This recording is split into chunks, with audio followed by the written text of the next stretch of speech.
Yang kedua, berkaitan dengan tahap penyidikan, adanya dugaan tindak pidana korupsi pada dana desa Haruku.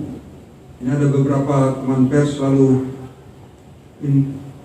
capri saya menanyakan terhadap kasus Haruku. Dana desa tersebut sudah kita tetapkan 2 tersangka. Jadi kemarin kan masih dalam tahap penyidikan dan sudah kita ekspos dan kita sudah tetapkan 2 tersangka. 2 tersangka tersebut berinisial ZF dan SF. Ya.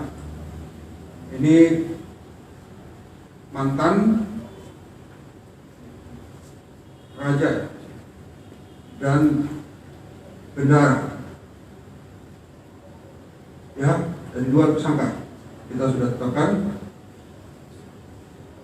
Terima kasih sudah nonton.